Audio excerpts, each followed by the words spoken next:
Hello, my name is Cole Martinez. I'm from Granite City, Illinois. I'm 27 years old, and currently I am in missions with an organization called YWAM, and that stands for Youth with a Mission. Me and my wife, Nahely, we are a part of YWAM Morelia, which is in Mexico, in the state of Michoacan. Before sharing with you about missions and what YWAM is, what YWAM Mexico is, all of that, I would just like to share with you a little bit of my story of growing up and just in general how I've come to where I am today. So growing up, I was introduced to God.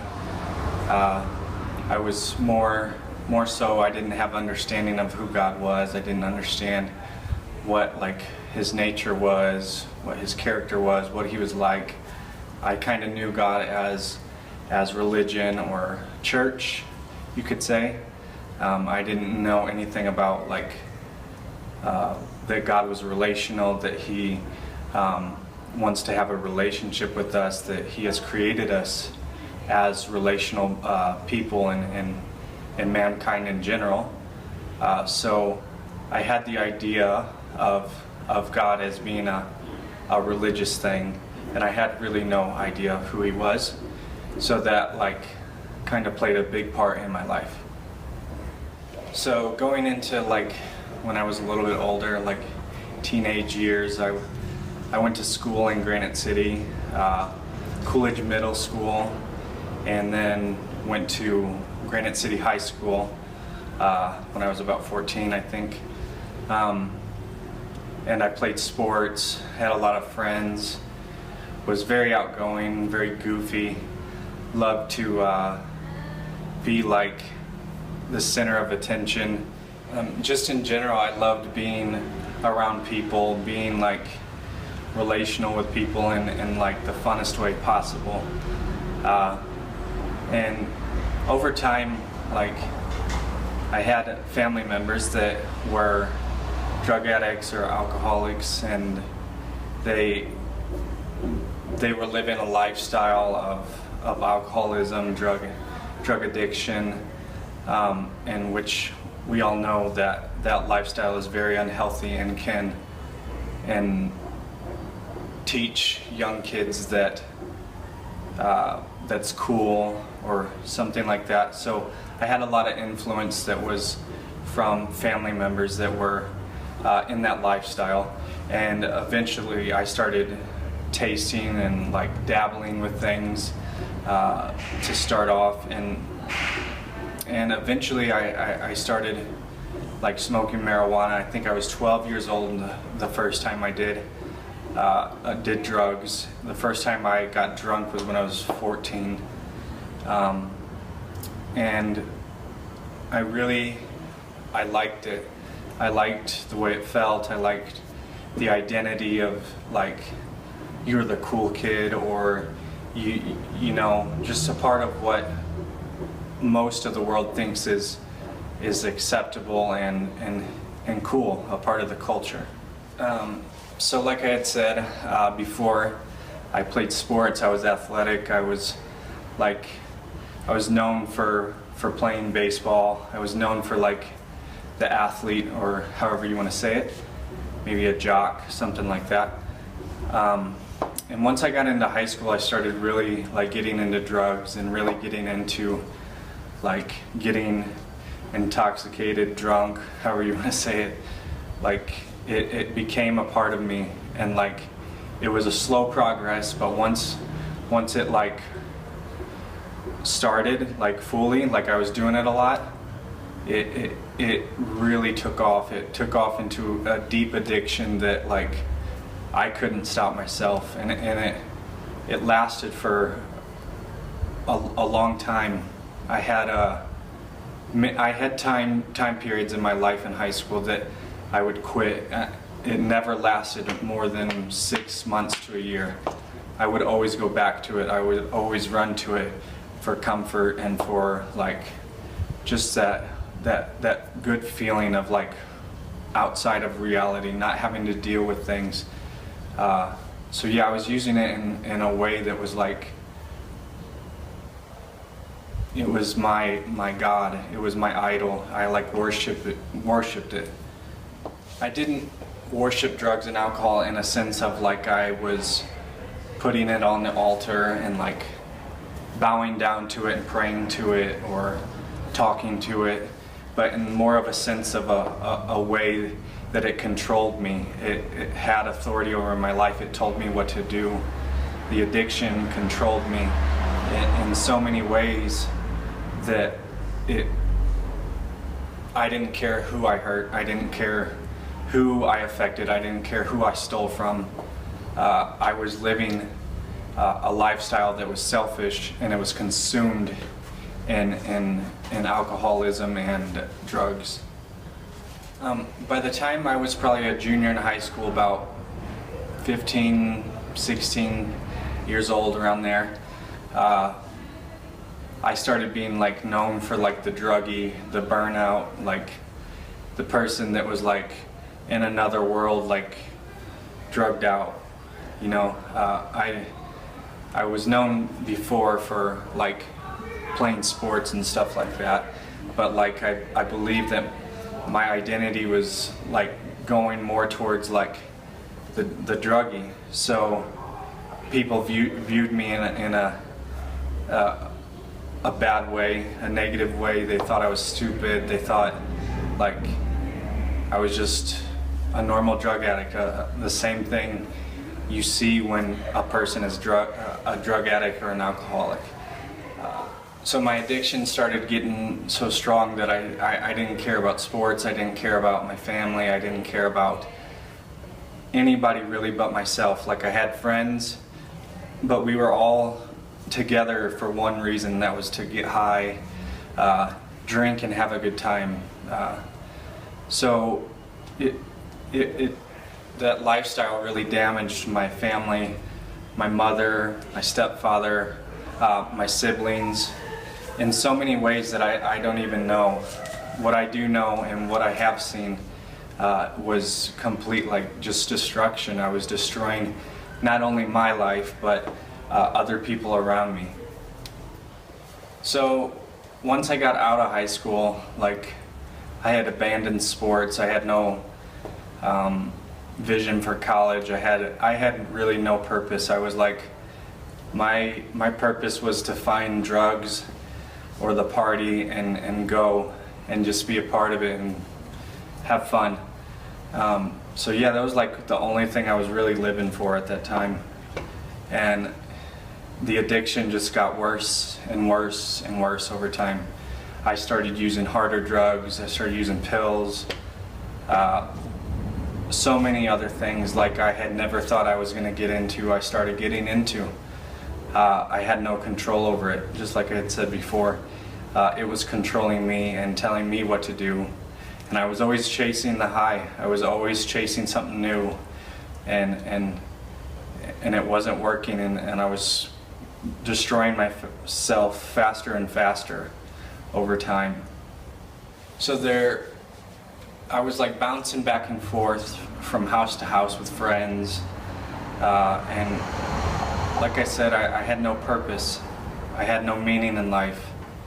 I still believed in God. I still believed that He was there, but I had no idea about who He was or anything, or what He wants, anything like that. And there finally came a point where I was at like a rock bottom. My health was not in good shape. I wasn't taking care of myself. I had no job. I had no money, and I was without a home for a period of time. And my father, who used to be an addict, finally had gotten clean and had been clean off drugs and alcohol for a long period of time, and was really desiring to like be a part of my life and be a part of what I was going through, and he wanted to help me.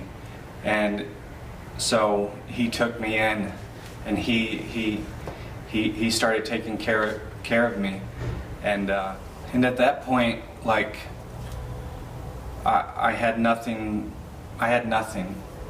my father did give me a house to live and food to eat and money on occasion, but like I felt empty. I felt like meaningless. And that's when God like really stepped into my life. He worked through my family.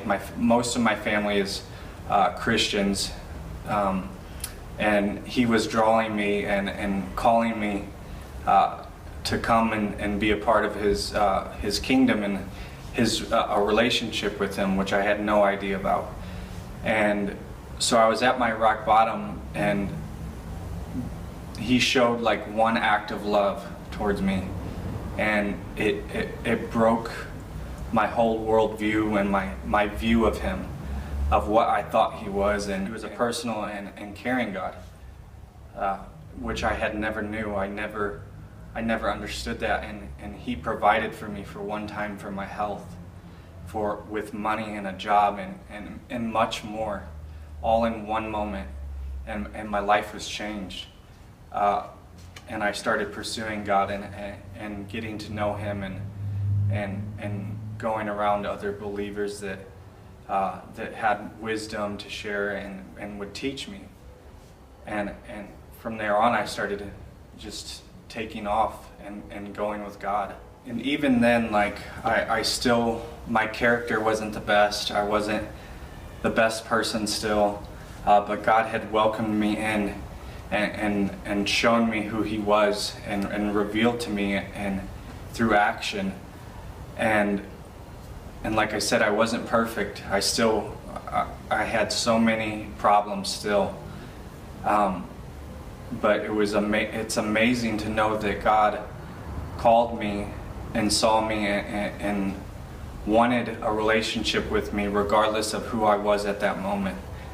I believe that God saw an outcome. He saw what could come out of me, what I could be, and not what I was at that moment, which really, really was challenging to understand that a God that I had thought completely hated creation was nothing but just a dictator, you could say, was showing love to me. And this is seen in so many lives. This is seen in so many testimonies of people that are transformed by God's love, that is transformed by his truth and who he is. And that's really why I'm in missions, is because I want other people to know who God really is and not what the world says or anything. That's my goal. That's everybody's goal that is here and a part of YWAM. YWAM is a part of almost every nation, I believe, in the world, and our goal is to make God known and to really show his character, to live it, and not just talk, but to live.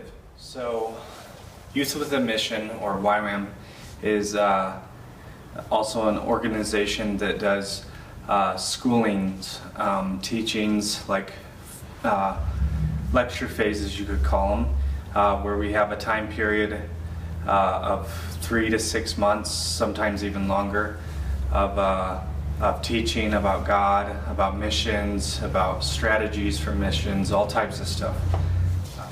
We have a school here at YWAM called Discipleship Training School, and it is a primary school and introduction into missions and learning the foundations of like Christianity and missions together.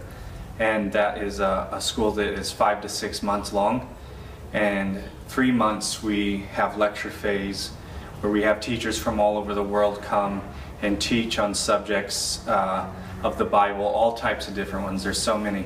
So after the 3-month lecture phase of learning and everything, we go out and do what is called outreach, and we go to foreign nations and teach and live what we were taught in the past 3 months in lecture phase. A day in outreach can be anything from being in a church and sharing testimonies, sharing something we've learned about God in the past 6 months. Anything. It can be working in communities, it can be helping build a house. I have been a part of Youth with a Mission for a little over 2 years, and I have been all throughout Mexico, many states, about I would say 3 or 4 different states, northern, southern, on the coast, everywhere.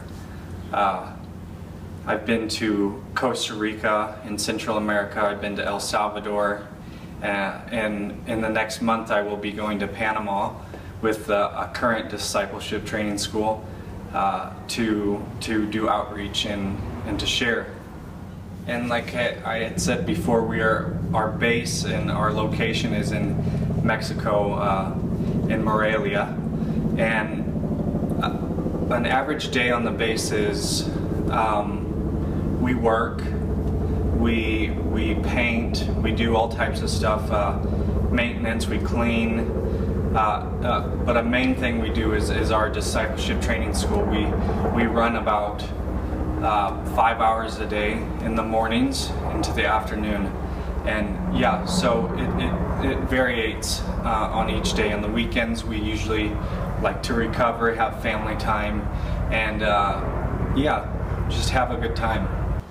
My life before YWAM was a pretty normal life. I had a job, I had goals, and I chose YWAM because I wanted to have a deeper relationship with God.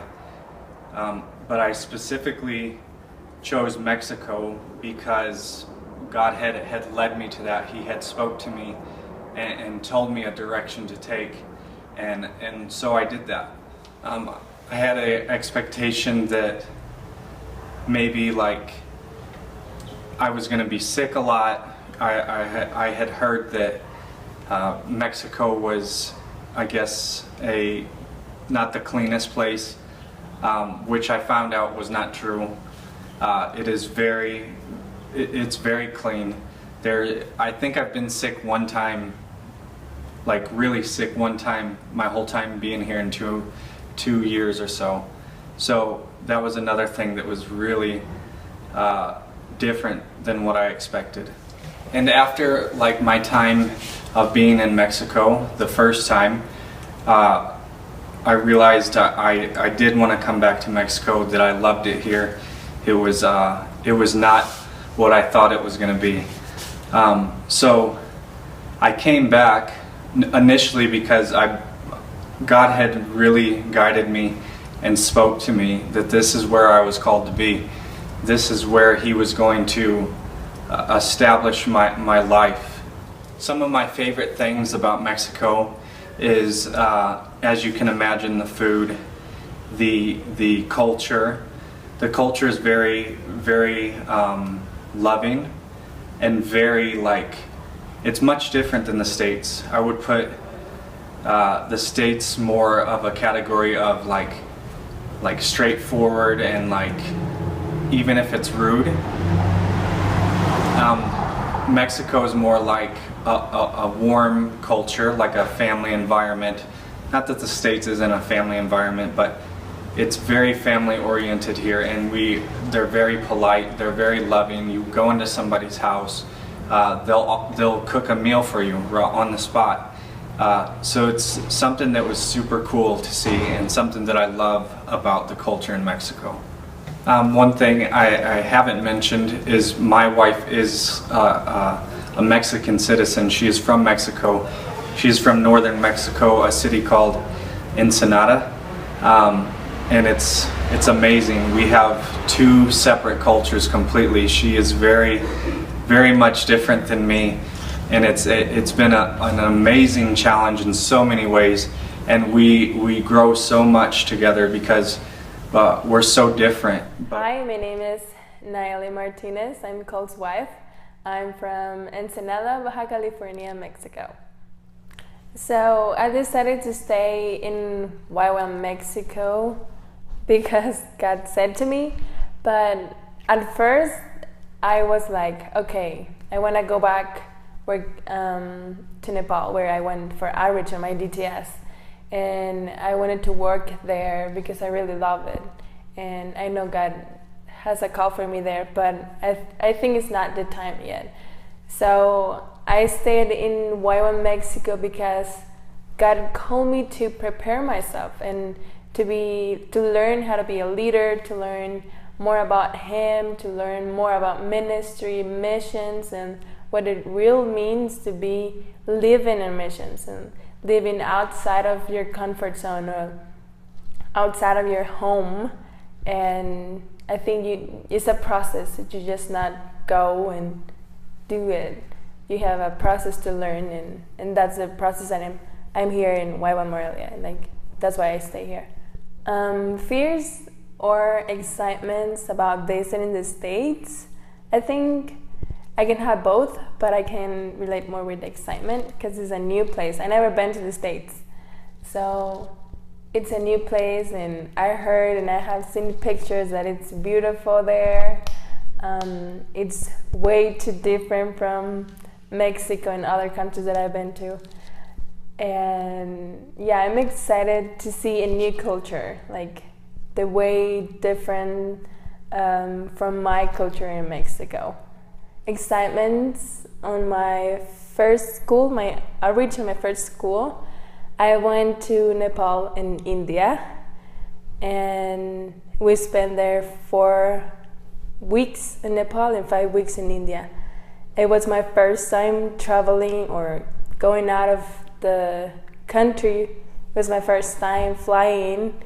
It was obviously scared because I have never experienced something new than just my city, but it was exciting to see something new, something like new people, new cultures, new beliefs. Everything was new, but it was like scared because it's not the most comfortable experience, and you have to live like that people lives, and it's way different from all cultures here in Mexico. And Nepal, I love it. It's kind of like Mexican culture, and it's incredible. The views and the mountains are super beautiful, and the culture is super warm. Like, they hug you and they prepare food all the time for you, and you just have to eat all the time because they prepare a lot of food, and it's great. And in India, it's more extreme culture. It's like heavier, and there's a lot of people, and it's chaos, and it's beautiful, the culture. They are super hospitals, and they feed you a lot too. And yeah, it's great. It was a really, really awesome experience. I learned and I grew so much, and I saw a different part of God in those cultures. So being married with an American, it's challenging. You learn something new. You learn to die to yourself, or what the things are used to. I always picture myself getting married with a Mexican. I never thought about getting married with an American. So it's definitely learn a new culture, because even though it's just one person, his customs and the way he do things, the way he communicates, it's way different than mine. And sometimes English is my second language, so it can be sometimes like difficult to understand ourselves with communications and misunderstandings all the time.